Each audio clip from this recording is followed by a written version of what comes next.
if you're not seeing sadness worked through and navigated with a sense of gratitude, what are the chances that you're actually going to welcome sadness in as something that can be partnered with and as a state to learn yourself?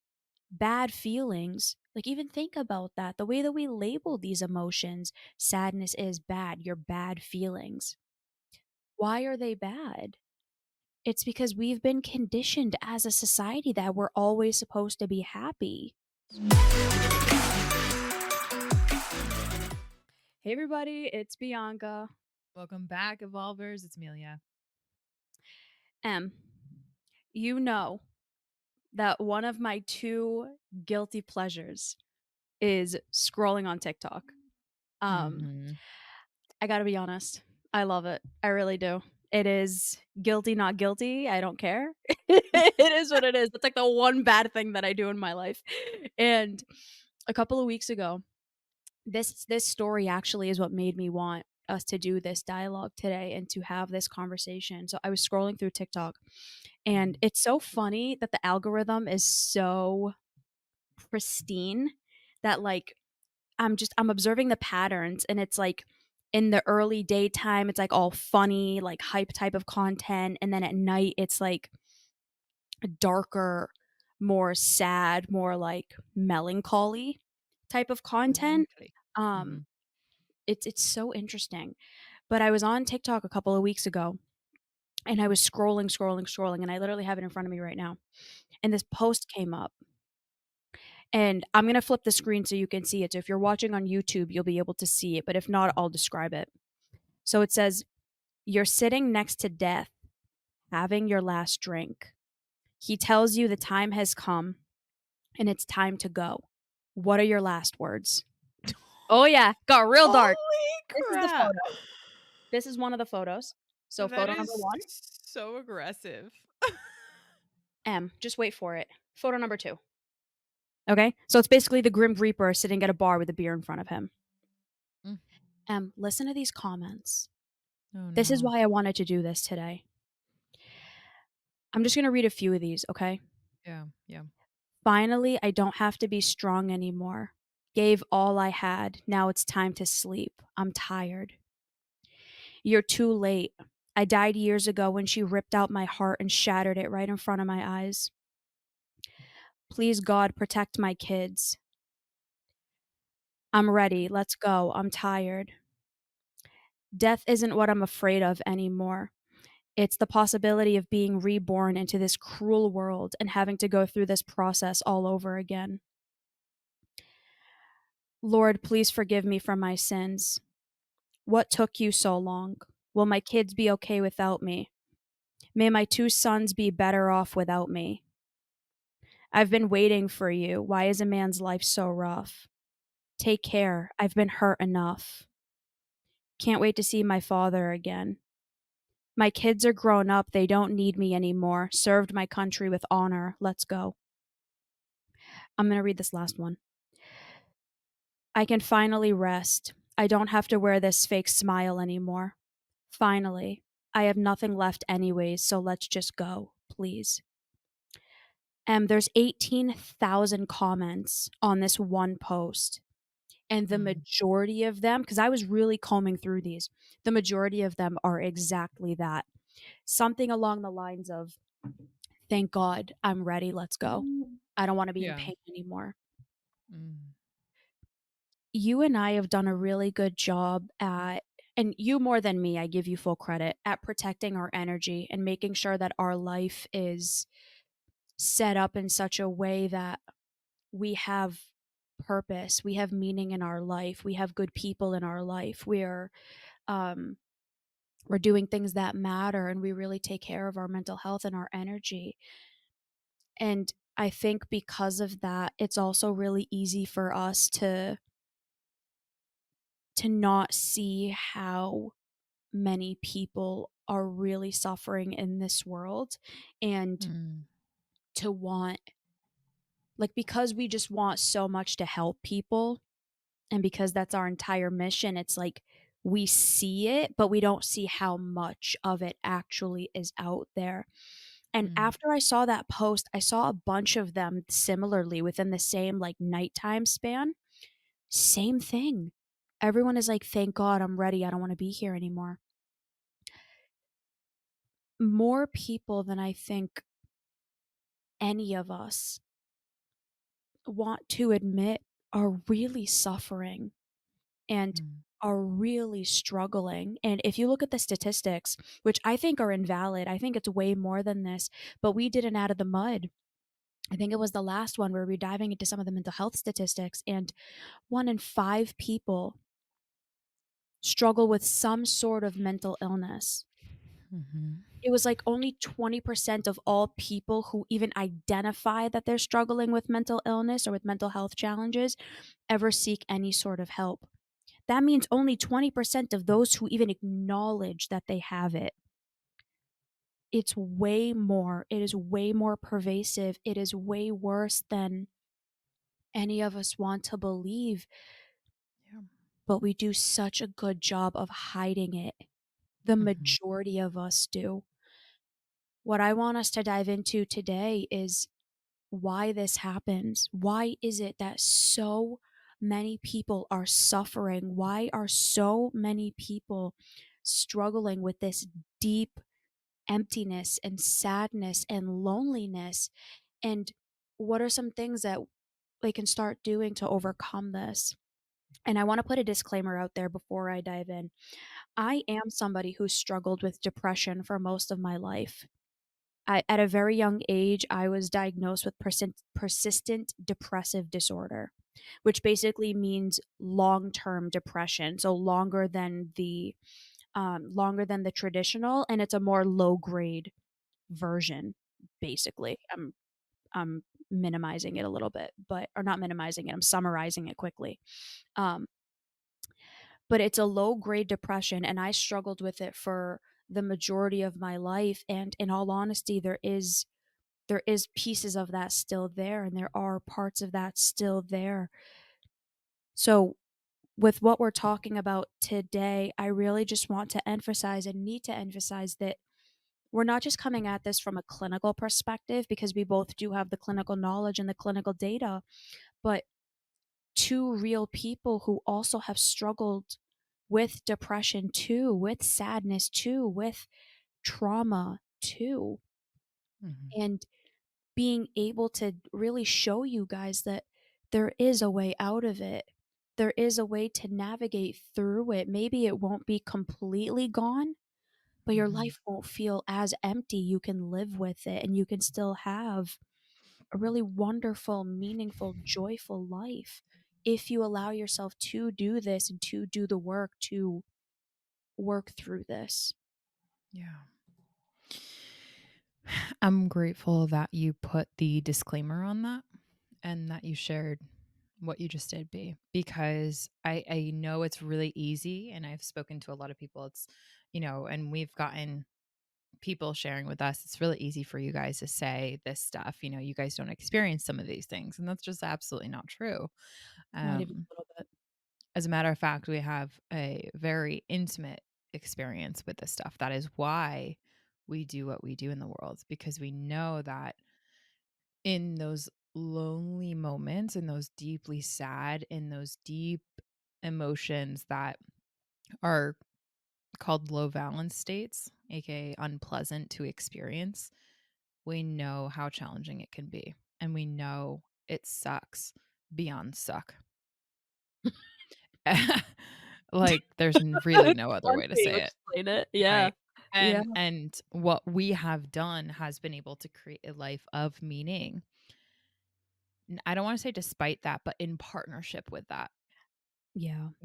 and because we have had a tremendous capability to feel and to feel deeply and to feel chronically, one could say, and to be able to see those feelings as a beautiful thing, right, in life. I do believe that there is no one better to have this conversation.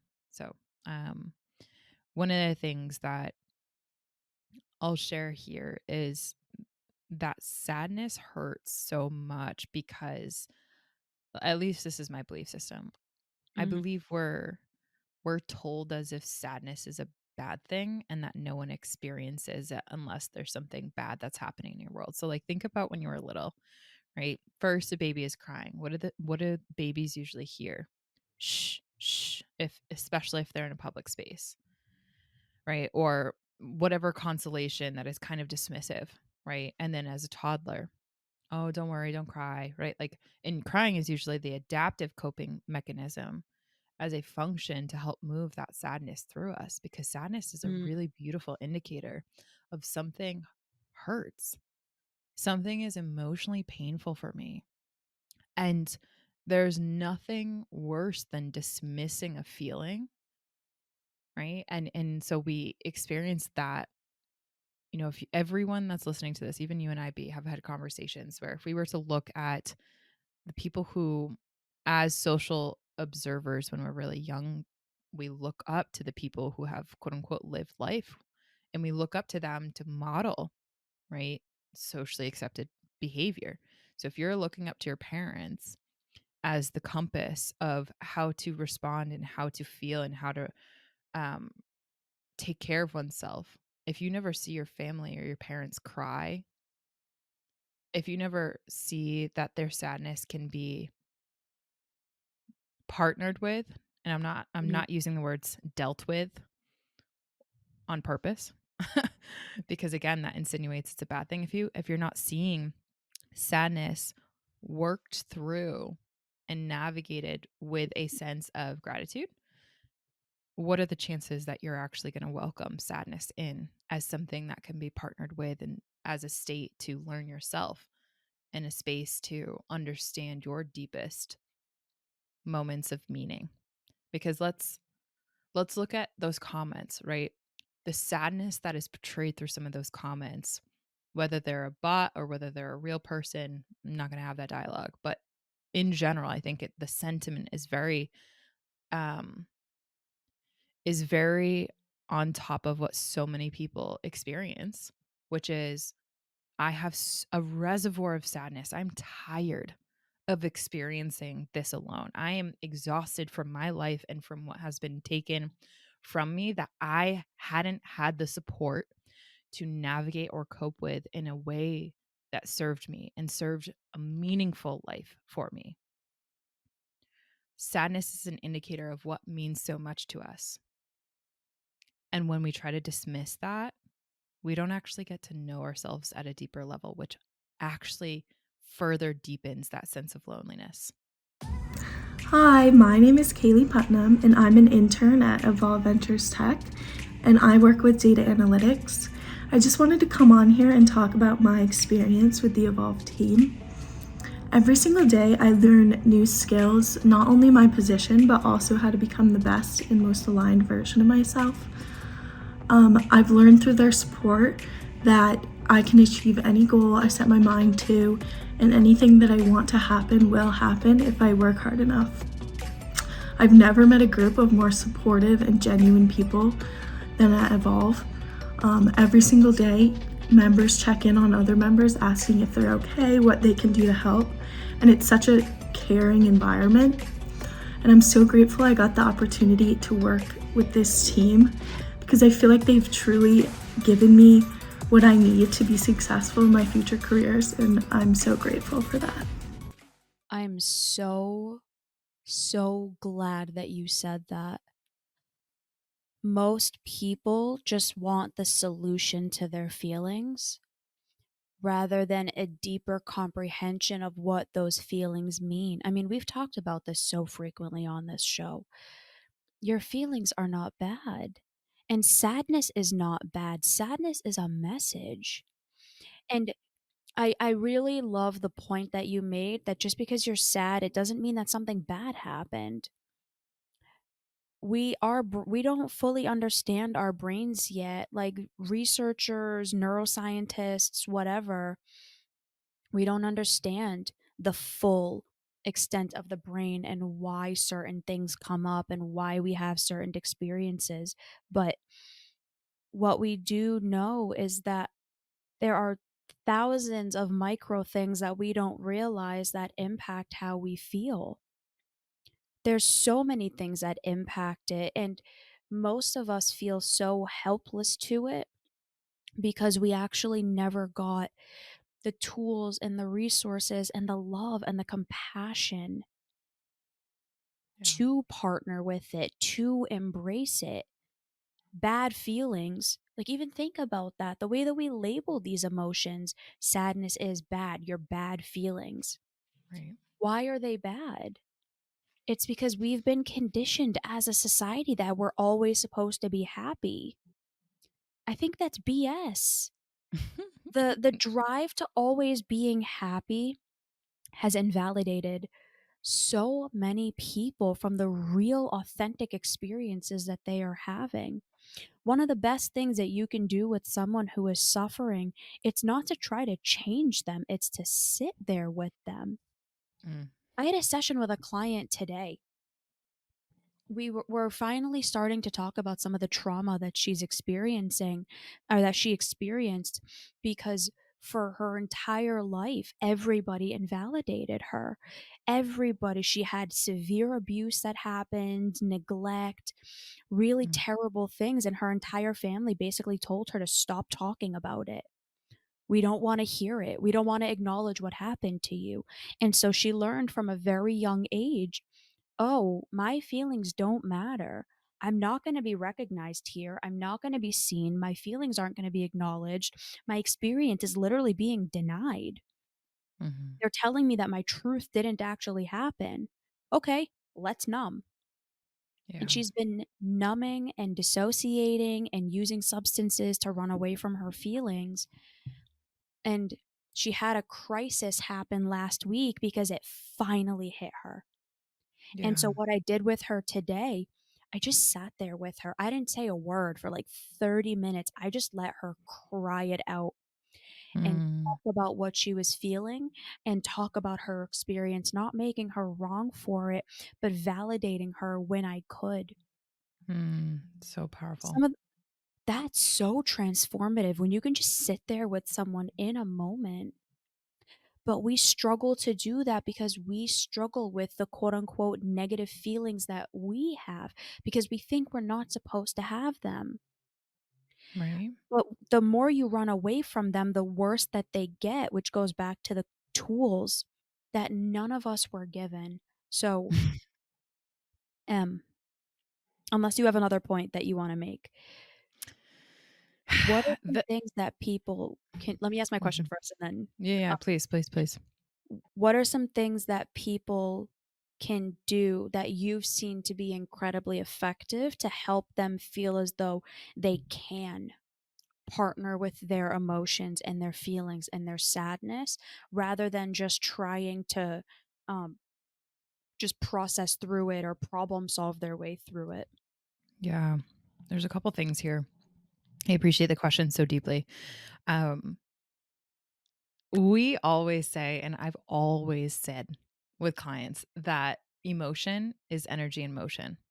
People like nod their heads like, yeah, but they don't really necessarily take that in emotionally, right? Mm. Energy in motion.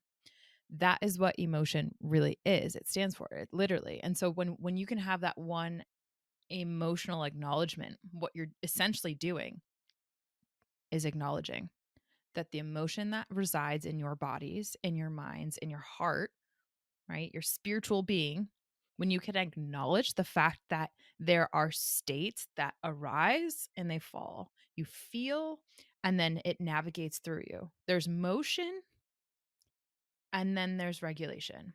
When you can acknowledge that energy is in motion at all times with you, and there's certain things that are in the external world. For example, if you lose your job or if you get a puppy, right? There's things in the external world that influence that energy and motion, as is there things in our internal world that influence our energy and motion. For example, a thought, I'm so proud of myself for going to the gym today, right? You're going to feel that energy and motion. You're going to feel pride. You're going to feel a sense of accomplishment. It's energy in motion. Or, for example, I really am sad that my plant died finally. I've been trying to nurse that thing back to life, right? There's Oh things, there's no. thoughts, there's imagination, right? There's memories that flash back into your head that make you feel a sense of nostalgia, right? And so those energies in motion, when you can first acknowledge that and accept that as a frame of mind, a frame of thinking, I have found that so many clients starting there can open themselves up, open mind, open heart to the fact that not just like an idea, a fact, a scientifically proven fact that your energies in motion are valid and what you're feeling matters, right? So, that number one thing, that number one frame, energy is always in motion. And that is what emotion is for. And when you can understand the second aspect, which is it is my responsibility as a human sentient being, someone who feels, who has the capacity to interpret our energies in motion as a feeling, right? We have the responsibility to get curious about what that means to us because our brain is a meaning making machine and we have the ability, we have the capability to actually assign meaning to that. And that power has been so helpful for clients and for people who I speak to because it's like a light bulb goes off in their head because they were never taught that they have control over that meaning. And that is really, really difficult. I say that It is. because when you're in those states, it doesn't feel like that at all, especially when your conditioning has been the opposite. We're going to do another episode on this. I'm going to write it down as soon as we end this episode. So if you guys aren't subscribed yet, please make sure you subscribe so that you can hear the episode that we're going to do on this. I have a client who has said to me many times, and I've had many clients that have said this, I didn't do it. I didn't cause my suffering. I didn't cause any of this stuff. Why is it my responsibility to fix it? Why should I have to fix the problems that I didn't start? Or it's my brain's fault. Why do I have to put so much effort in to fix this thing that I didn't have a say in? Can you give like a quick little tidbit on that? And again, we're going to do another episode on this. So please make sure you're subscribed so that you can hear that when it comes out. 1000%. What I would say as a trauma survivor is I feel you, I see you, you matter. Anyone who feels that way, it's absolutely valid. What happened to you was not okay, and it certainly wasn't your fault. However, it is your responsibility to help yourself heal through that suffering because hurt people hurt people. And if you hold on to that hurt, that will just continue. And I know that's hardcore, right? But it is true. It And is true. sometimes it's that truth that people really do need to hear from a fellow trauma survivor. It doesn't invalidate the fact that what had happened to you was never okay. It will never be okay. And none of this takes away from that. And there's another version of you that's seeking your help to heal through. And that's the journey that you have ahead of you. Well B, said. in closing, what would you say?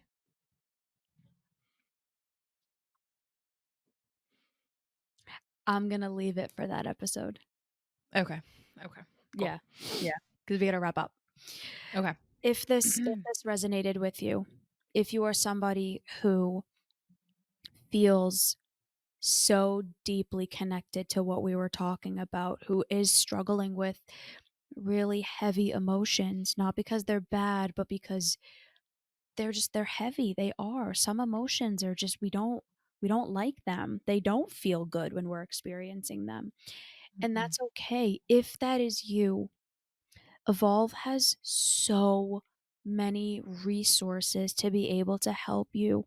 One of the things that we're doing closing the year out is a 14-day free trial, completely free, no strings attached, to our You Do You program. It is a completely online, media based type of therapy that gives you access to an incredible therapist or coach when you need it, when you want it. It's always there for you. There's no risk attached. It's an incredible opportunity for somebody who wants to try to dip their toe in. If that's you, please, please reach out, and we'll put the link in the show notes. What is your episode suggestion?